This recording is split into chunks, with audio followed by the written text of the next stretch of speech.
Hi guys.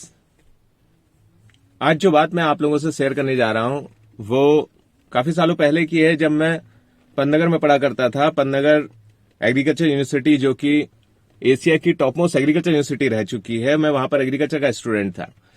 और एक दिन की बात है, वहां पर मैं जिम कर रहा था, तो मेरे साथ में ही एक मेरा जूनियर, जो कि पंतनगर यूनिवर्सिटी के किसी और कॉलेज का स्टूडेंट था, मेरा जूनियर था, वो भी एक्सरसाइज कर रहा था। और मैं बता देना चाहूंगा कि जो जिम का शौक है मेरा पंतनगर यूनिवर्सिटी से ही परवान चढ़ा। तो उस दिन जब एक्सरसाइज करते समय एक ऐसी घटना हुई जो जिंदगी भर मुझे याद रहती है, मैं आप लोगों को बताना चाहूंगा। मेरा जो वो जूनियर था, मेरे बगल में डंबल को लेकर के कोई एक्सरसाइज कर रहा था खड़े होकर के। और जब उसकी एक्सरसाइज खत्म हो गई तो आप सोच सकते हैं कि उसने क्या किया होगा। गाइज, उसने खड़े खड़े ही वो डंबल बड़ी हिकारत भरी दृष्टि से, कि जैसे अब यूज कर लिया फेंको इसे, उसने वो डंबल अपने हाथ से सीधे खड़े खड़े ही बिना झुकने की जहमत भी नहीं उठाई और नीचे जमीन पर फेंक दिए।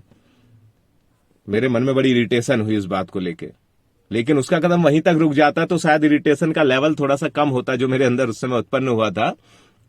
उसने उससे भी एक कदम आगे जाकर के हरकत की।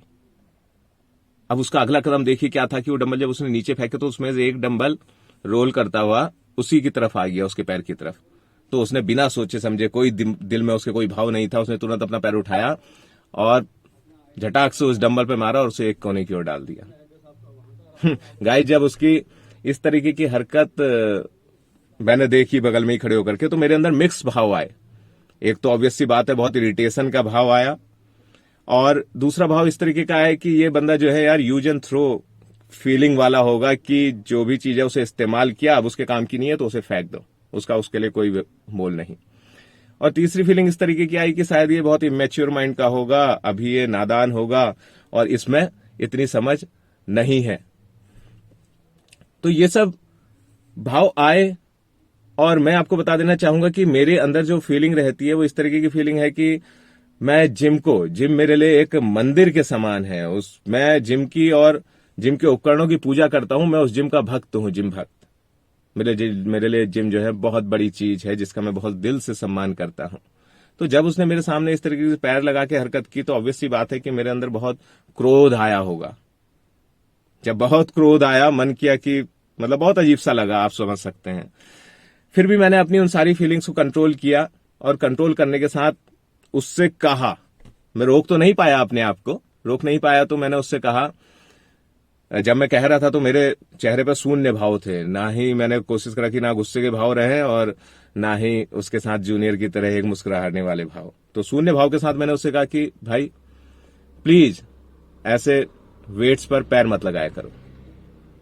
आप सोच भी नहीं सकते कि उसने क्या जवाब दिया होगा।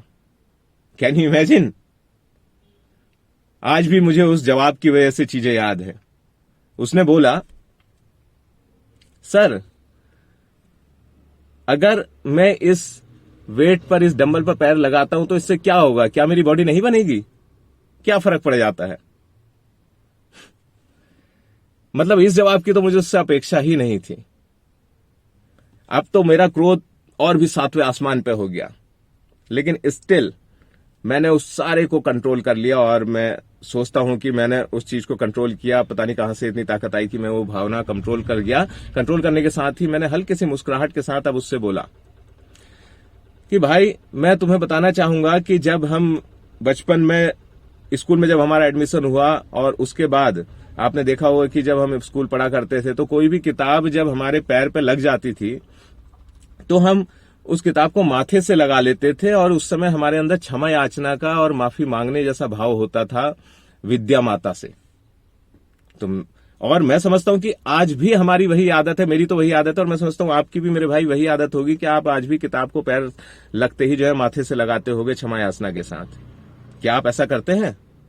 तो उसने बोला, जी सर करता हूं। तो मैंने बोला, क्या भाई, अगर आप उसे माथे से नहीं लगाएंगे पैर लगने के बाद, क्या आपको विद्या नहीं आएगी? क्या उस किताब का ज्ञान आपको नहीं मिलेगा?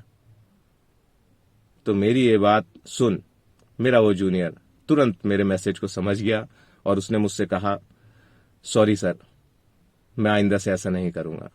मैं इस बात का अर्थ समझ गया हूं।